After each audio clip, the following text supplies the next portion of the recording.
Hello प्यारे बच्चों, आज का हमारा नया टॉपिक है present indefinite tense. Present indefinite tense, जैसा कि आप कई बार इस टेंस को पढ़ भी चुके होंगे, पढ़ाया भी जा चुका होगा आपको, और नहीं भी पढ़ा है तब भी आप देख सकते हैं कि जो प्रेजेंट इंडेफिनिट टेंस होता है इसमें हमेशा प्रेजेंट की बात करी जाती है, अर्थात वर्तमान की बात करी जाती है। इंडेफिनिट का मतलब होता है अनिश्चित।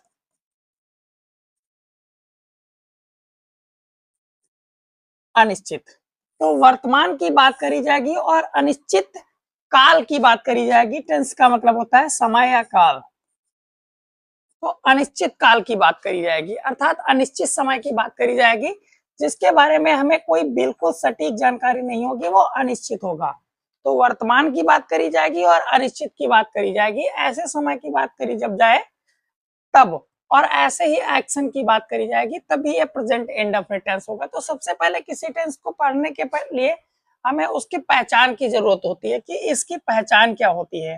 तो प्रेजेंट इंडेफिनिट टेंस की पहचान सबसे पहले सीखेंगे। पहचान तो पहचान होती है जब हिंदी वाक्यों के अंत में ता है, ती है, ते हैं,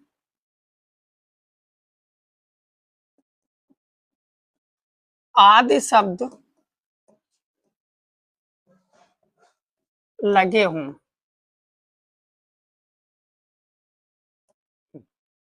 ये पहचान है। इसमें क्या मैंने लिखा है, जब हिंदी वाक्यों के अंत में ता है, ती है, ते है आदि शब्द लगे हो।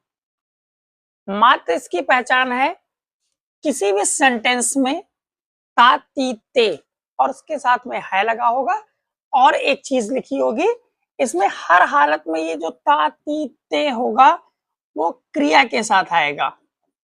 ये क्रिया के साथ आएगा, क्रिया के साथ अर्थात वर्ब के साथ आएगा। और जब भी ये वर्ब के साथ आए तो समझ जाना है कि आपको ये प्रेजेंट इंडेफिनिट टेंस है। ऐसे तो बहुत सारे टेंसेस सेंटेंसेस में ताती ते लगा होता है, लेकिन फिर भी वो प्रेजेंट इंडेफिनिट टेंस नहीं होते हैं। लेकिन जब उसमें वर्ब भी आ जाती है, वर्ब के साथ ये वर्ड्स आते हैं, तो हमेशा वह प्रेजेंट का इंडेफिनिट टेंस ही होता है। ये तो हो गई इसकी पहचान। फिर से एक बार देख लीजिए पहचान। जब हिंदी वाक्यों के अंत में ता, ती, ते और इसके साथ में है लगा हो और इन सभी में क्रिया आई हो, अर्थात एक्शन हुआ हो, इन वर्ड्स के साथ एक्शन जरूर हुआ हो, मतलब इन वर्ड्स के साथ ही एक्शन भी आया हो, वर्ब भी आई हो, तभी प्रेजेंट का इंडेफिनिट टेंस होता है। तो ये तो हो गई इसकी नॉर्मल सी पहचान। अब इसके हम स्ट्रक्चर के बारे में देख लेते हैं। तो स्ट्रक्चर जो होता है, दो ही चीजें इंपॉर्टेंट होती हैं टेंस के लिए, एक तो पहचान उसकी और दूसरा उसका स्ट्रक्चर। तो ये स्ट्रक्चर है अफर्मेटिव का। अफर्मेटिव का स्ट्रक्चर होता है सब्जेक्ट प्लस V1 या V5 plus other word. Negative का स्ट्रक्चर होता है सब्जेक्ट प्लस डू या does plus not plus V1 plus other word. Interrogative का स्ट्रक्चर होता है सबसे पहले डू या डज, ये हेल्पिंग वर्ब का काम करती है, उसके बाद सब्जेक्ट, फिर यदि निगेटिव है सेंटेंस तो नॉट, नहीं निगेटिव है तो वर्ब की फर्स्ट फॉर्म, और plus other word plus question mark, और लास्ट में आता है क्यू टाइप। क्यू टाइप में क्यू वर्ड सबसे पहले आता है, अर्थात क्वेश्चन वर्ड सबसे पहले आता है, फिर डू या does plus subject plus negative है तो नॉट, नॉट नहीं लगेगा अगर जो निगेटिव सेंटेंस नहीं होगा, plus V1 plus other word और प्लस क्वेश्चन मार्क। ये हमारा बेसिक स्ट्रक्चर है। ये अफर्मेटिव का है, नेगेटिव का है, इंट्रोगेटिव का है और ये क्यू टाइप का है। इसमें सबसे इंपॉर्टेंट चीज है ये वर्ब, ये और उसके बाद ये वर्ब सभी में लगेगी। जब डू या डज लग जाएगा तो हर हालत में आपको V1 ही लगानी है। और जिस सेंटेंस में डू या डज नहीं लगेगा उसमें दो प्रकार की वर्ब लगती हैं, या तो V1 लगेगा ये V5 लगेगा। ये दोनों वर्ब लगती किसके अनुसार है? ये दोनों वर्ब हमेशा और हमेशा लगती हैं सब्जेक्ट के अनुसार और दूसरे किसी के अनुसार नहीं लग सकती हैं, हमेशा सब्जेक्ट के अनुसार लगती हैं। तो आपको सब्जेक्ट हमेशा ध्यान देना है कि सब्जेक्ट कौन सा है सेंटेंस का, उसी के बेसिस पर हमको ये वर्ब लगानी है। अगर जो सब्जेक्ट सिंगुलर है तो ये वर्ब लगानी है, अगर जो सब्जेक्ट प्लूरल है तो V1 लगाना है। फिर से एक बार देख लीजिए, अगर जो सब्जेक्ट सिंगुलर है तो V5 लगाना है, अगर जो सब्जेक्ट प्लूरल है तो V1 लगाना है। ऐसा क्यों होता है? क्योंकि जो V5 होती है वो एक सिंगुलर वर्ब होती है, इसीलिए सिंगुलर सब्जेक्ट के साथ सिंगुलर वर्ब का प्रयोग करते हैं। और V1 जो होती है वो प्लूरल वर्ब होती है, तो सब्जेक्ट प्लूरल होने पर V1 लगता है क्योंकि ये प्लूरल वर्ब है। प्लूरल सब्जेक्ट तो प्लूरल वर्ब, सिंगुलर सब्जेक्ट तो सिंगुलर वर्ब। यहाँ भी वही है, डू प्लूरल सब्जेक्ट होता, प्लूरल वर्ब होती है और डज सिंगुलर वर्ब होती है। तो जब भी यहाँ पर सब्जेक्ट सिंगुलर मिल जाए तो ये डज लगेगा, और जब सब्जेक्ट प्लूरल हो तो डू लगेगा। बस इतनी सी इंपॉर्टेंट चीज आपको याद रखनी है। इसके लिए बहुत बार नियम भी लिखवा दिया जाता है, मैं इसके लिए एक नोट लिखवा देता हूं आपको। नोट के माध्यम से भी आप इसे सीख सकते हैं। जैसे मैंने नोट नंबर 1 में लिखा, ही सी इट तथा सिंगुलर सब्जेक्ट्स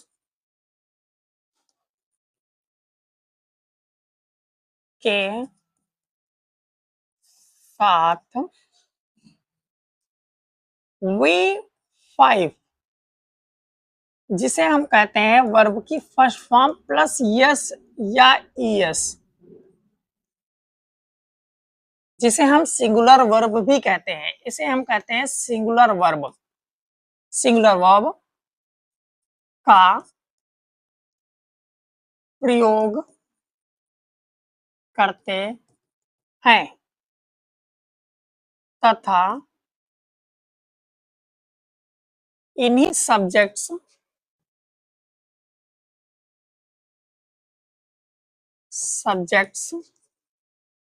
के साथ डज का प्रयोग करते हैं।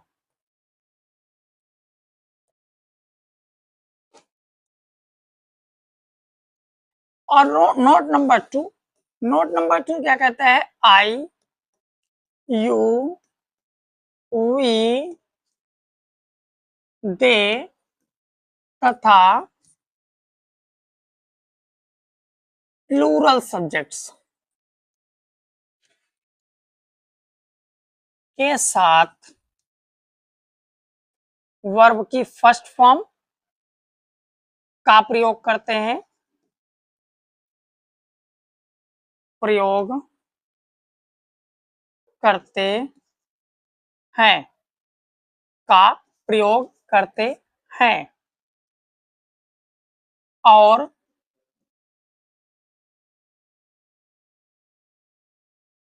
इन्हीं सब्जेक्ट्स के साथ डू का प्रयोग करते हैं।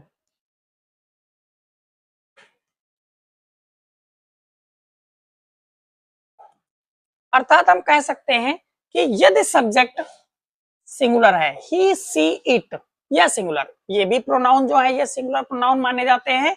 और साथ में यदि कोई नाउन भी आया है और वो भी सिंगुलर है, सब्जेक्ट के स्थान पर आया है, तो उसके साथ वर्ब की फिफ्थ फॉर्म का प्रयोग करेंगे, जिसे हम वर्ब की फर्स्ट फॉर्म में यस या ईएस लगाकर बनाते हैं। बहुत बार आईईएस लगता है तब भी बन जाता है, बहुत बार बीईएस लगता है तब भी बन जाता है वर्ब की फिफ्थ फॉर्म। तो इसका प्रयोग करते हैं और उसके बाद इन्हीं के सब जो यही सब्जेक्ट होते हैं, इन्हीं सब्जेक्ट के साथ डज का भी प्रयोग किया जाता है। जिस सेंटेंस में जैसे निगेटिव सेंटेंस है, इंट्रोगेटिव सेंटेंस है या फिर सेंटेंस क्यू टाइप है, तो इन सेंटेंसेस में हम डज का प्रयोग करते हैं।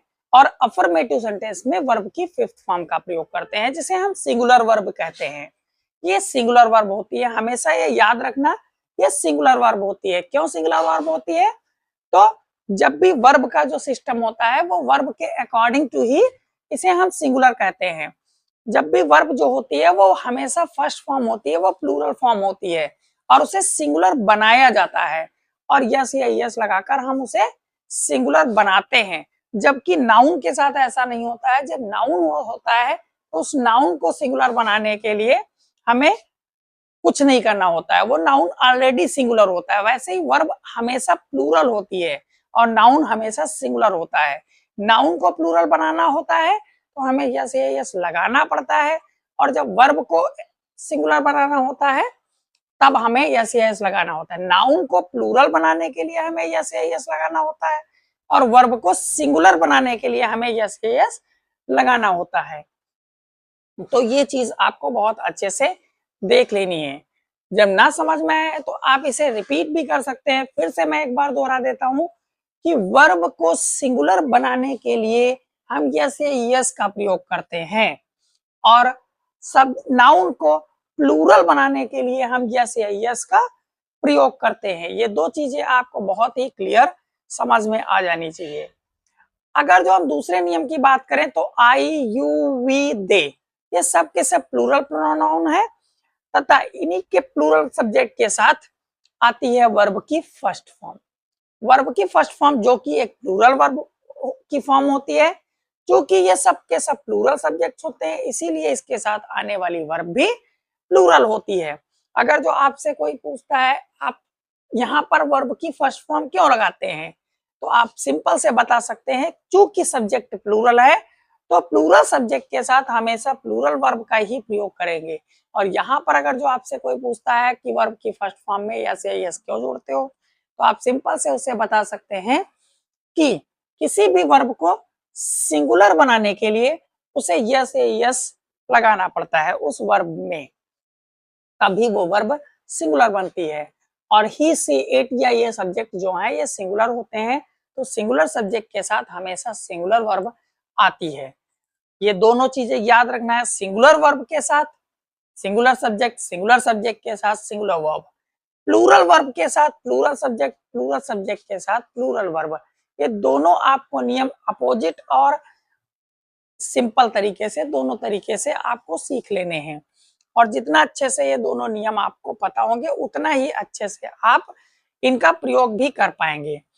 अब इन्हीं नियमों के साथ साथ अब हम देखते हैं कि सेंटेंसेस को बनाया कैसे जाता है और सेंटेंसेस को बनाने के लिए क्या और भी किसी अन्य चीज की आवश्यकता होती है या अन्य किसी और चीज की आवश्यकता नहीं होती है, हमें सबसे पहले ये देख लेना है। तो हम प्रैक्टिस करेंगे इसी के साथ। एक छोटा सा सेंटेंस यहाँ पर लिखा हुआ है प्रैक्टिस के लिए, practice of present indefinite tense. ये है practice of present indefinite tense. अब हम प्रैक्टिस करेंगे, बनाने के लिए देखेंगे। तो मैंने लिखा राम खेत को जाता है। अब सिंपल सी बात है, ता है लिखा है, लेकिन ता है से काम नहीं चलता है।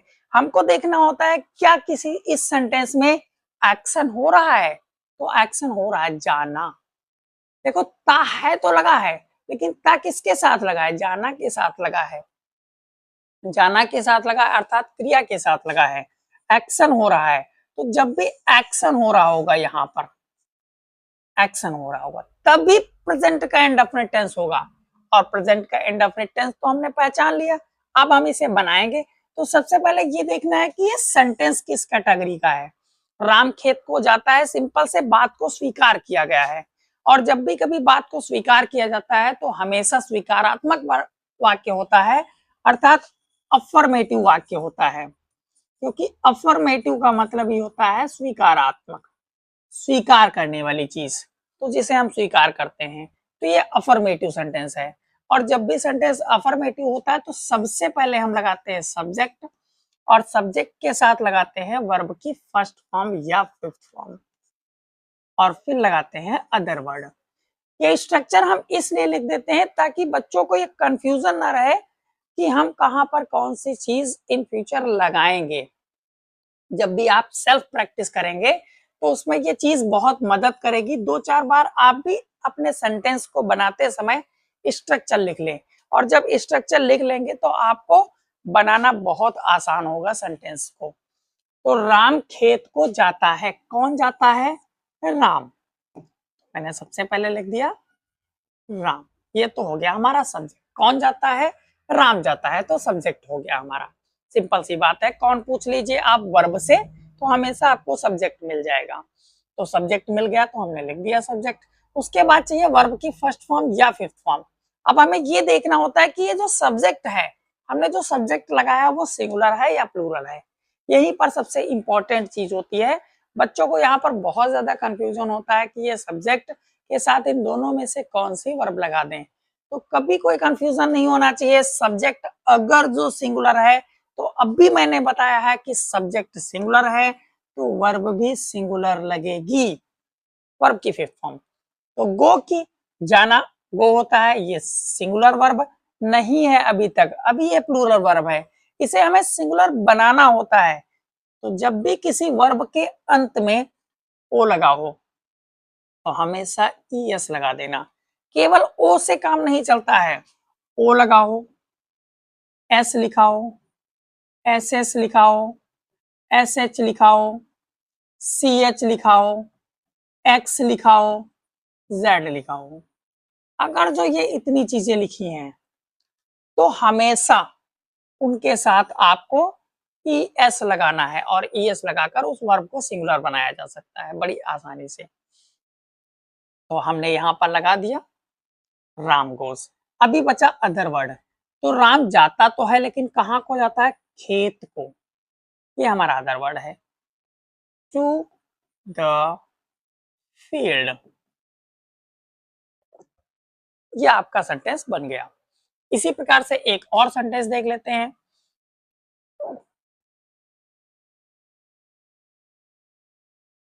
सीमा आज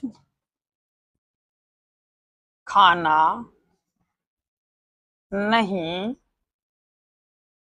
पकाती है।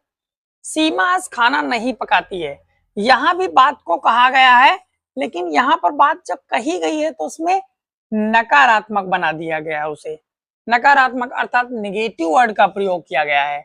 सीमा आज खाना नहीं पकाती है। सीमा आज खाना नहीं पकाती है मतलब वो मना कर रही है। जब भी उसके बारे में कोई बात कही जा रही है तो मना करने के सेंस में कहा जा रहा है, और जब मना करने के सेंस में कहा जाता है तो वह सेंटेंस नेगेटिव होता है। और नेगेटिव सेंटेंस को बनाने का जो स्ट्रक्चर होता है प्रेजेंट इंडेफिनिट टेंस का, हम इसे प्रेजेंट इंडेफिनिट फिर से देख लीजिए। क्यों कहते हैं? क्योंकि लगा है लास्ट में है, प्रेजेंट हो गया, है लगा है तो प्रेजेंट हो गया। अब देखिए ता भी लगा है, लेकिन ता लगा किसके साथ है? एक्शन हो रहा है, पकाना। पकाना ये एक्शन हो रहा है, पकाना के साथ, एक्शन के साथ ता लगा है। तो जब भी आपको एक्शन के साथ ता तीते हैं दिखे तभी ये प्रेजेंट इंडेफिनिट टेंस होगा, तो एक्शन हो रहा है।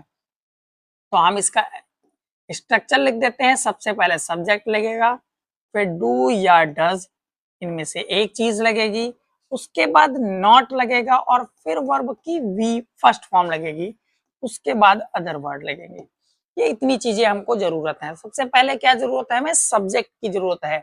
तो कौन खाना पकाता है या कौन खाना नहीं पकाता है, ऐसे आप पूछ सकते हैं। या कौन खाना पकाता है, कौन खाना नहीं पकाता है, दोनों प्रकार से आप क्वेश्चन करेंगे तो आपको सब्जेक्ट मिल जाएगा। कौन खाना नहीं पकाता है? तो सीमा खाना नहीं पकाती है, तो हमने लिख दिया सब्जेक्ट पे सीमा। ये तो हो गया हमारा सब्जेक्ट।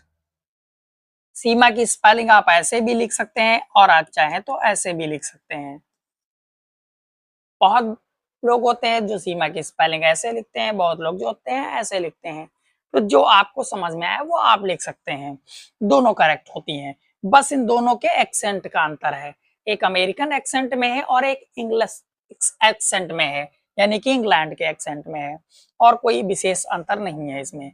ये अमेरिकन एक्सेंट में है और ये इंग्लैंड के एक्सेंट में है, तो केवल एक्सेंट का अंतर होता है इसमें। इसके बाद हमको डू या डज लगाना है। अब डू या डज लगेगा हमेशा सब्जेक्ट के अनुसार, ये आपको चीज याद रखनी है। सब्जेक्ट अगर जो सिंगुलर है तो वर्ब भी सिंगुलर लगती है। तो यहाँ पर वर्ब ये वाली सिंगुलर है, ये वाली वर्ब सिंगुलर है। हमने क्या कहा था कि जिसमें यस ये यस लग जाएगा वो वर्ब सिंगुलर हो जाएगी।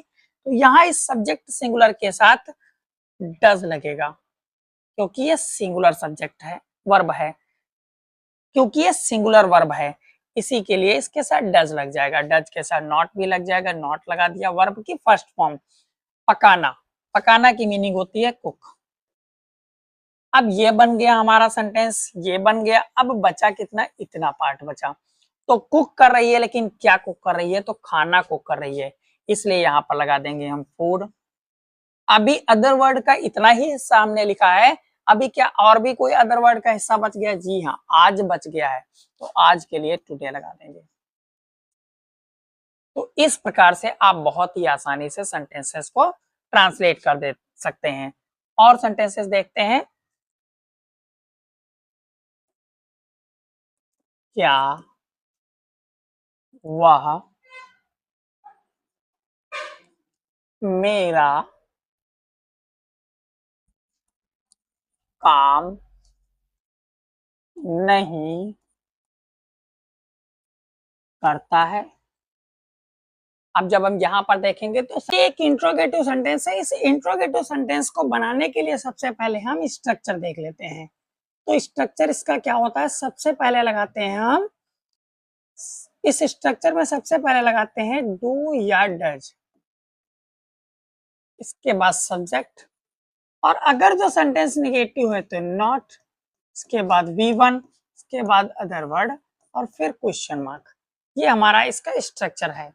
और जब भी ऐसा स्ट्रक्चर होता है तो सबसे पहले हमें डू या डज लगाना होता है। तो हमें देख भी लेना है कि डू डज लगेगा तो किसके अनुसार लगेगा, तो ये हमेशा सब्जेक्ट के अनुसार लगता है। तो पूरे सेंटेंस में सबसे पहले हमको सब्जेक्ट ढूंढना है। कौन काम नहीं करता है, वह, ये हमारा सब्जेक्ट है।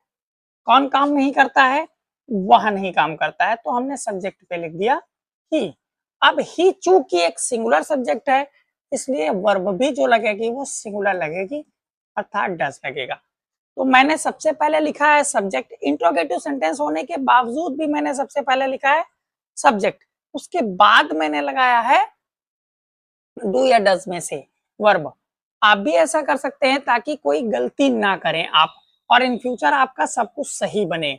इसके बाद नॉट की जरूरत होती है, तो नॉट लिखा है तो नॉट लगा दिया।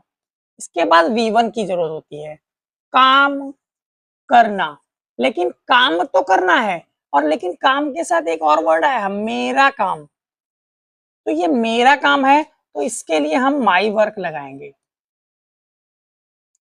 आप कहेंगे तो करना के लिए हम क्या लगाएंगे, तो करना के लिए सिंपल सी बात है, हम डू लगा देंगे।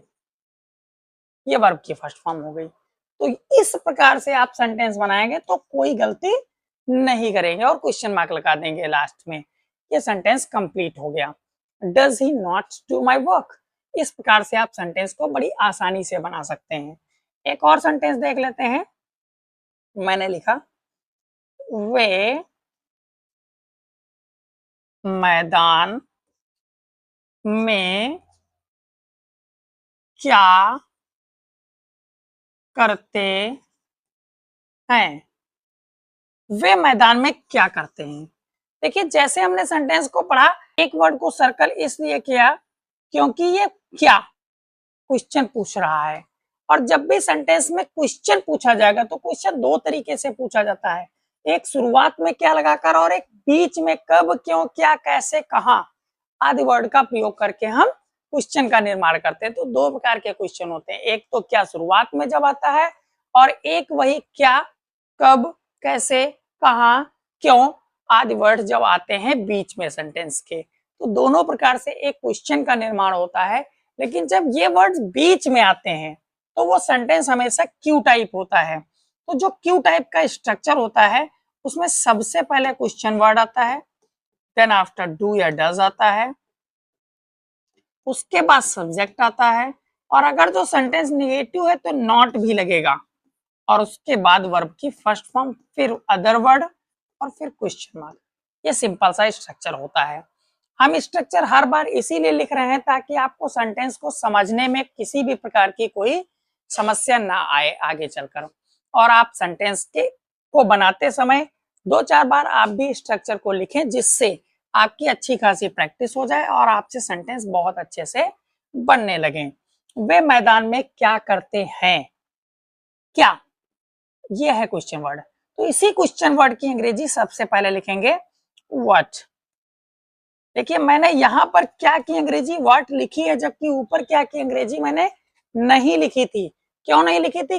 कि मैंने बताया था जो शुरुआत में क्या आता है तो वो एक इंट्रोगेटिव सेंटेंस होता है। ऐसा सेंटेंस हमेशा हेल्पिंग वर्ब से स्टार्ट होता है, अर्थात डू या डज से स्टार्ट होता है।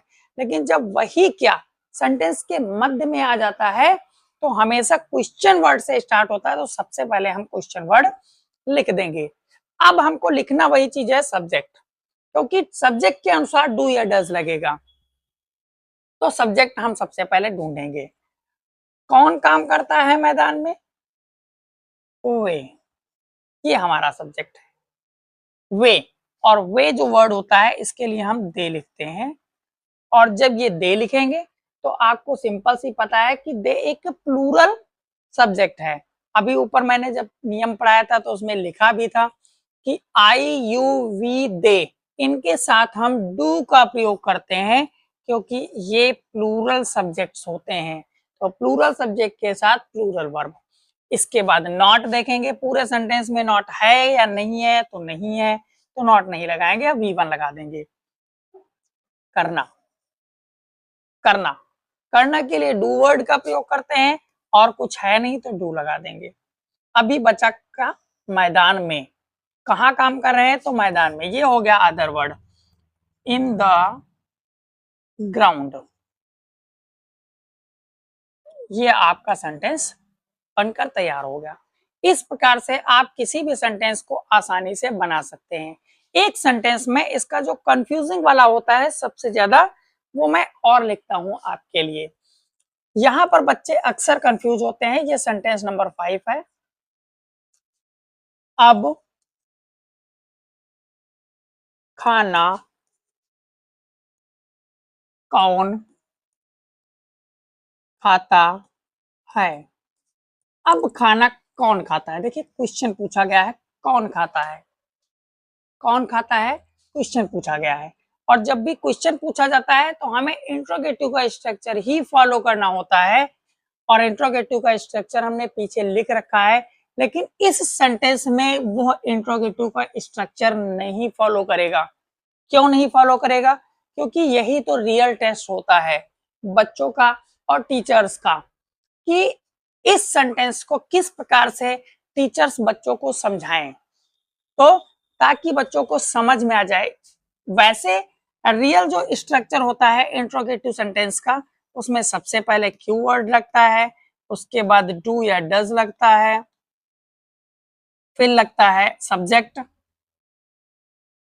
और फिर लगता है नॉट, फिर लगता है V1, और फिर लगता है अदर वर्ड, फिर क्वेश्चन वर्ड, क्वेश्चन मार्क। ये स्ट्रक्चर होता है, रियल स्ट्रक्चर होता है हमारे पास इंट्रोगेटिव सेंटेंस का। लेकिन इस वाले सेंटेंस में, ये भी एक इंट्रोगेटिव सेंटेंस है, इस सेंटेंस में ये स्ट्रक्चर नहीं फॉलो करेगा। अब बात आती है फॉलो नहीं करेगा भाई, तो क्यों नहीं फॉलो करेगा? तो यहाँ पर ये बात आती है कि ये क्यों नहीं फॉलो करेगा। सबसे इंपॉर्टेंट चीज है कि ये क्यों नहीं फॉलो करेगा। तो सिंपल से एक जानकारी होती है, वर्ड हु वर्ड सब्जेक्ट का कार्य करता है सेंटेंस में, और जब भी कोई वर्ड सब्जेक्ट का कार्य करेगा तो आपको पता है कि सब्जेक्ट के बाद हमेशा वर्ब की फर्स्ट फॉर्म या वर्ब की फिफ्थ फॉर्म का प्रयोग किया जाता है, और अगर जो निगेटिव है तो डू या डज लगा के नॉट लगा दिया जाता है। तो आपको ये सिंपल सी जानकारी पता होनी चाहिए कि हु एक सब्जेक्ट होता है, और जब किसी भी सेंटेंस का सब्जेक्ट हु होता है और हु एक क्वेश्चन वर्ड भी है, हु क्वेश्चन वर्ड है, तो हमें यहाँ पर सबसे पहले लगाना होगा क्वेश्चन वर्ड। वो क्वेश्चन वर्ड भी है और चूंकि ये सब्जेक्ट भी है, हमने क्या कहा था कि हर बार आपको पूछना होता है कौन वर्ब से। देखो कौन खाता है, तो जैसे ही आप पूछेंगे कौन खाना खाता है, उत्तर में मिलेगा कौन, कौन खाना खाता है, उत्तर में भी कौन मिल रहा है, तो यही तो हमारा सब्जेक्ट है। तो जब भी सब्जेक्ट और क्वेश्चन वर्ड सेंटेंस का सेम हो, जब भी सेंटेंस का क्वेश्चन वर्ड और सेंटेंस का सब्जेक्ट सेम हो, दोनों चीजें सेम हो, तो स्ट्रक्चर जो फॉलो करेगा सेंटेंस का वो इंट्रोगेटिव नहीं फॉलो करेगा किसी भी कीमत पर। तो फॉलो कौन सा करेगा, फॉलो करेगा सब्जेक्ट प्लस वर्ब की फर्स्ट फॉर्म या वर्ब की फिफ्थ फॉर्म प्रेजेंट के इंडेफिनिट टेंस में, और इसके बाद अदर वर्ड, ये स्ट्रक्चर फॉलो करेगा। ये जानकारी आपको याद रखनी है बहुत अच्छे से। तो ये तो हो गया हमारा सब्जेक्ट, सब्जेक्ट हो गया हु। अब बचा वर्ब की फर्स्ट फॉर्म या फिफ्थ फॉर्म, खाता। खाता के लिए ईट वर्ड का प्रयोग करते हैं, और चूंकि हु है, हु, तो ये भी हमको पता होना चाहिए कि हु सिंगुलर सब्जेक्ट है या प्लूरल सब्जेक्ट है, दोनों चीजें हमको पता होनी चाहिए। तो हु जो सब्जेक्ट है वो हमेशा एक सिंगुलर सब्जेक्ट होता है, हमेशा एक सिंगुलर सब्जेक्ट होता है। और जब हमको ये जानकारी पता चल गई कि ये एक सिंगुलर सब्जेक्ट है, तो इसके साथ हम एस लगा देंगे। तो सिंपल सी बात मैंने क्या आपको बताई है कि यह सेंटेंस में ये स्ट्रक्चर क्यों नहीं फॉलो करेगा, क्यों नहीं फॉलो करेगा, क्योंकि हु सब्जेक्ट होता है सेंटेंस का, वो भी सिंगुलर। और जब किसी भी सेंटेंस का क्वेश्चन वर्ड सेम हो, क्वेश्चन वर्ड सेम हो सब्जेक्ट के, तो उसमें इंट्रोगेटिव का स्ट्रक्चर कभी नहीं फॉलो हो सकता है, हमेशा अफर्मेटिव का स्ट्रक्चर फॉलो करेगा। सब्जेक्ट प्लस वर्ब की फर्स्ट फॉर्म या फिफ्थ फॉर्म और प्लस अदर वर्ड। और ये किसी भी टेंस में ऐसा हो सकता है, ये सिर्फ प्रेजेंट की बात नहीं कर रहे हैं, किसी भी टेंस में ऐसा हो सकता है, लेकिन वहां पर ये वर्ब चेंज होगी, क्योंकि किसी भी टेंस को बनाने के लिए दो चीजों की सिर्फ और सिर्फ दो चीजों को आपको चेंज करना होता है। या तो आप पहली चीज है वर्ब चेंज करेंगे, दूसरी चीज है उसकी हेल्पिंग वर्ब चेंज करेंगे। दो चीजें आप चेंज कर दीजिएगा, कभी भी आपका सेंटेंस गलत नहीं होगा और ना ही कोई टेंस आपका गलत होगा। चेंज करते रहिए मात्र और मात्र दो चीजों का, बाकी हर सेंटेंस का स्ट्रक्चर सेम होता है, क्योंकि वही चार सेंटेंसेस आपको बार बार पढ़ाए जाते हैं, अफर्मेटिव, निगेटिव, इंट्रोगेटिव और क्यू टाइप। तो इनका स्ट्रक्चर कभी नहीं चेंज होता है। टेंस चेंज होते समय सिर्फ एक चीज दो चीजें चेंज होती हैं, वर्ब और हेल्पिंग वर्ब। तो दो चीजों पर आपको ध्यान देना है। तो हु के साथ ईट्स आ गया, ईट्स तो करता है, लेकिन क्या करता है ईट्स, तो फूड, ईट्स फूड। इसके बाद कुछ बच गया, हाँ बच गया नाउ, ये क्वेश्चन मार्क। इतनी चीजों का अगर जो आप फॉलो करते हैं, तो आपका मुझे नहीं लगता है कि किसी भी प्रकार से कोई सेंटेंस गलत होगा। आज का वीडियो हम यहीं पर स्टॉप कर रहे हैं, और उम्मीद करते हैं कि आप प्रैक्टिस करते रहेंगे इसी प्रकार से। उम्मीद करते हैं कि आपको वीडियो पसंद आया होगा, और अगर जो आपको वीडियो पसंद आया है तो लाइक और सब्सक्राइब जरूर कर लें चैनल को, ताकि आने वाली वीडियोस की नोटिफिकेशन आपको समय पर मिल पाए। थैंक यू, जय हिंद।